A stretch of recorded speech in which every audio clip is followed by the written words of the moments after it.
Good morning sixth class बच्चों। आज हम सोशल स्टडीज़ में ज्योग्राफी का पाठ 1 सौरमंडल और खगोलीय पिंड को कंटिन्यू करेंगे। आज हम पढ़ेंगे पृथ्वी का धरातल। आज से करोड़ों वर्ष पहले पृथ्वी भी गर्म गैसों वाला एक विशाल पिंड थी, जिससे गैसों का उत्सर्जन होता रहता था, मतलब कि जिससे गैसें निकलती रहती थी।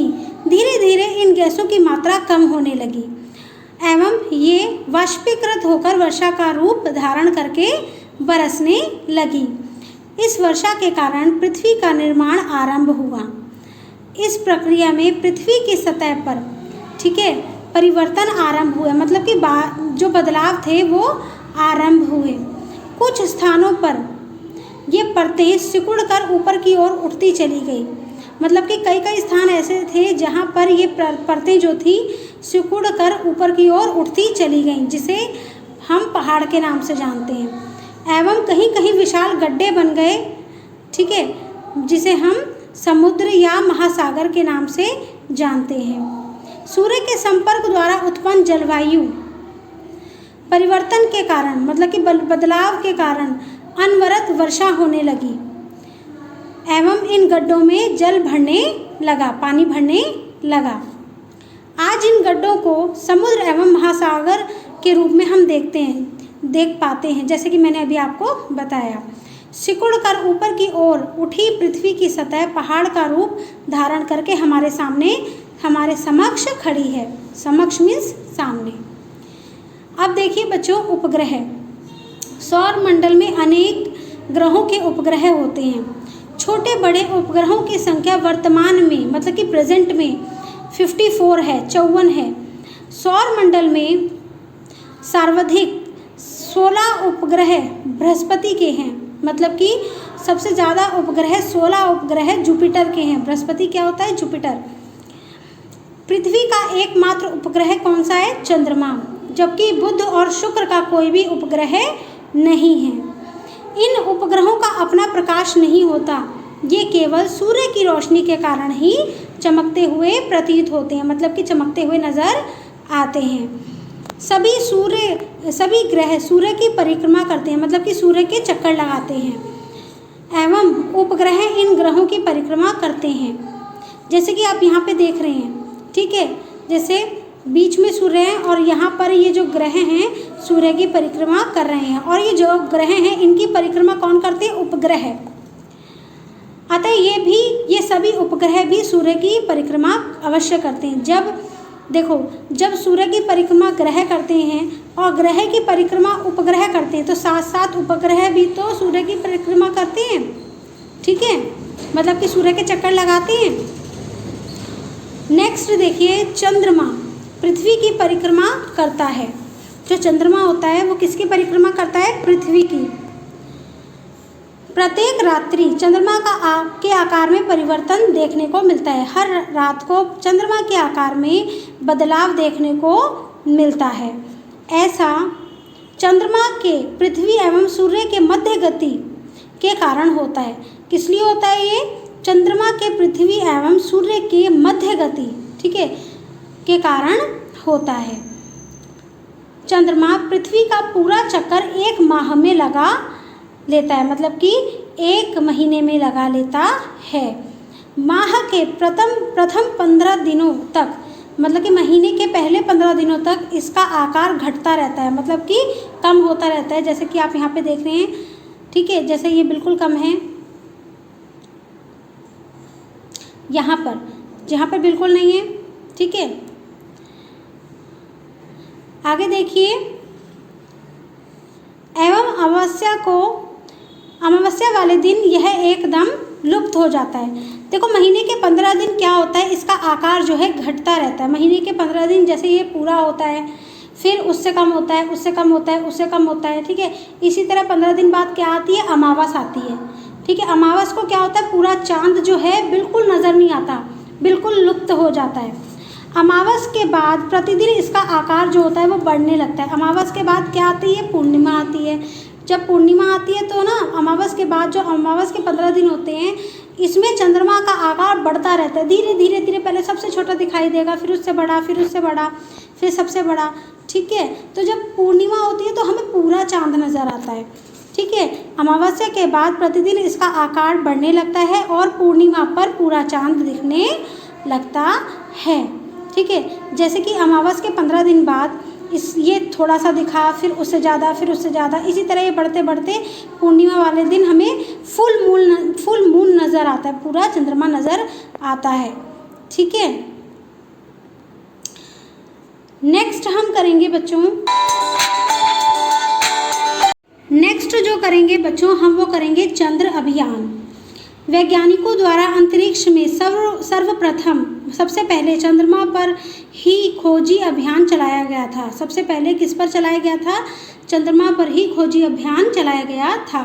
सर्वप्रथम अंतरिक्ष में लाइका नामक एक कुतिया को, मतलब कि एक जानवर को भेजा गया। उसके पश्चात यूरी गागरिन को प्रथम अंतरिक्ष यात्री, मतलब कि आकाश का यात्री होने का गौरव प्राप्त हुआ। चंद्रमा पर कदम रखने वाले प्रथम मनुष्य का नाम, जिसने चंद्रमा पर कदम रखा था, वो पहला मनुष्य, उनका नाम जो था वो नील आर्मस्ट्रांग था। ठीक है, उनका क्या नाम था? Neil Armstrong. चंद्रमा पर जीवन की खोज के उद्देश्य से अनेक अनुसंधान किए गए, खोज की गई। ठीक है, चंद्रमा के धरातल के अनेक चित्र आज हमारे पास सुरक्षित हैं। आज हम यह भी जानते हैं कि चंद्रमा पर अत्यधिक गर्मी है, इसकी सतह उबड़ खाबड़ है, मतलब कि चंद्रमा की जो धरती है ना वो उबड़ खाबड़ है, वो बिल्कुल प्लेन नहीं है, एवं इस पर कहीं कहीं पहाड़ व कहीं कहीं विशाल गड्ढे मौजूद हैं। चंद्रमा की रातें बहुत अधिक ठंडी होती हैं।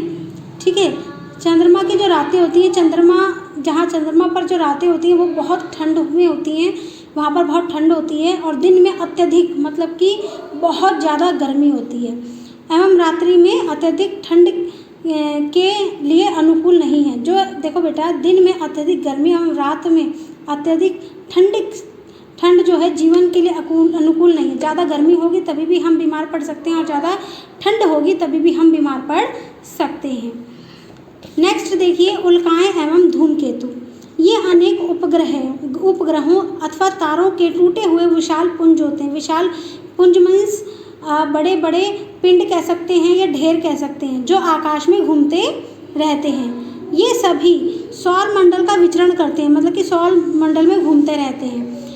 कभी कभी ये पृथ्वी की कक्षा में प्रवेश कर जाते हैं। जब ये पृथ्वी की कक्षा में प्रवेश कर जाते हैं एवं तीव्र वेग एवं पृथ्वी के गुरुत्वाकर्षण के कारण गर्म होकर जल उठते हैं। मतलब कि तीव्र वेग किसे हम कहते हैं? हाई वेलोसिटी, मतलब कि तेज गति से पृथ्वी के गुरुत्वाकर्षण के कारण गर्म होकर जल उठते हैं। ये उल्काएं सामान्यतः वायुमंडल में ही जलकर समाप्त हो जाती है। हम लोग कभी कभी इस घटना को देख पाते हैं। ठीक है, हम कभी कभी ही इस घटना को देख पाते हैं और इन्हें टूटता हुआ तारा कहते हैं। धूमकेतु को सामान्य भाषा में पुच्छल तारा कहते हैं। यह एक छोर पर तारे के आकार का दिखता है। ठीक है, ये एक छोर पर किसके आकार का दिखता है? तारे के आकार का, एवं पीछे पूंछ के रूप में विशाल क्षेत्र में इसकी चमक नज़र आती है। मतलब आगे तो ये एक जैसे तारे के रूप में नज़र आता है और इसके पीछे एक लाइन होती है पूंछ की तरह चमकती हुई, ठीक है, जो कि लंबी होती है। सौर मंडल में धूमकेतु कभी कभी दिखाई पड़ते हैं। सौर मंडल में जो धूमकेतु होते हैं वो कभी कभी ही दिखाई पड़ते हैं। इनके दिखाई पड़ने की कोई निश्चित अवधि नहीं होती कि ये इस टाइम ही या इस दिन या इस समय पर नज़र आएंगे। इनकी कोई निश्चित अवधि, इनकी कोई निश्चित तारीख, समय नहीं होता। ये किसी भी समय अंतराल पर दिखाई पड़ सकते हैं। ये किसी भी समय अंतराल मतलब समय काल पर नज़र आ सकते हैं, दिखाई पड़ सकते हैं। अंतिम बार आकाश में 1986 में हैली धूमकेतु दिखाई पड़ा था। नेक्स्ट देखिए बच्चों, अंतरिक्ष में भारत विज्ञान के क्षेत्र में पश्चिम एवं यूरोपीय देशों से बहुत पीछे है। जो भारत है वो विज्ञान के क्षेत्र में, मतलब साइंस के क्षेत्र में पश्चिम एवं यूरोपीय देशों से बहुत पीछे है। पश्चिम देश कौन कौन से होते हैं? Bahrain, Georgia, Iran, Iraq, Kuwait, Syria, ये सब कौन से होते हैं? पश्चिमी देश होते हैं। और यूरोपीय देश कौन कौन से होते हैं? जर्मन, फ्रांसीसी, बुल्गारिया, डेनमार्क आदि ये कौन से होते हैं? यूरोपीय देश होते हैं। ठीक है। यहाँ अमेरिकी अंतरिक्ष यात्रियों ने चंद्रमा की ज़मीन पर सन 1969 पर में पैर रखे। यहाँ पर अमेरिकी अंतरिक्ष यात्रियों ने, मतलब आकाश के यात्रियों ने चंद्रमा पर कब पैर रखे? 1969 में ही पैर रखे। वहाँ भारत ने अपने सर्वप्रथम, मतलब सबसे पहले उपग्रह आर्यभट्ट का प्रक्षेपण ही, मतलब लॉन्च ही 1975 में अपने अंतरिक्ष कार्यक्रमों का शुभारंभ किया था, शुरुआत की थी। भारत ने बाद में अमेरिकी अंतरिक्ष वैज्ञानिकों के सहयोग से, भारत ने बाद में अमेरिकी अंतरिक्ष वैज्ञानिकों, मतलब कि अमेरिकी जो अंतरिक्ष वैज्ञानिक होते हैं, साइंटिस्ट होते हैं, उनके सहयोग से 1979 एवं 1981 में भास्कर नाम के उपग्रहों का प्रक्षेपण किया, मतलब कि लॉन्च किया। यद्यपि भारत ने देश में ही उपग्रहों एवं उपकरणों का उत्पादन आरंभ कर दिया। उपग्रहों और उपकरण, मतलब उपकरण क्या होता है? प्रयोग में काम करने वाले यंत्र को हम उपकरण कहते हैं। उनका निर्माण आरंभ कर दिया, परंतु फिर भी तकनीकी जानकारियां एवं प्रशिक्षण यूरोपीय देश से ही लेता था। देखिए बच्चों, आज जो है हम चैप्टर यहीं तक करेंगे। आगे का चैप्टर हम अगली क्लास में, नेक्स्ट क्लास में कंटिन्यू करेंगे। तो आज का आपका होमवर्क है कि आपको शुरू से लेकर ये यहाँ तक, ठीक है, पेज नंबर 94 से लेकर 97 तक अच्छी तरह रीड करना है, ताकि नेक्स्ट क्लास में जब ये लेसन कंप्लीट हो जाए और जब मैं आपसे क्वेश्चन सुनूं तो आप सभी क्वेश्चंस के सही सही जवाब दे पाएँ। धन्यवाद।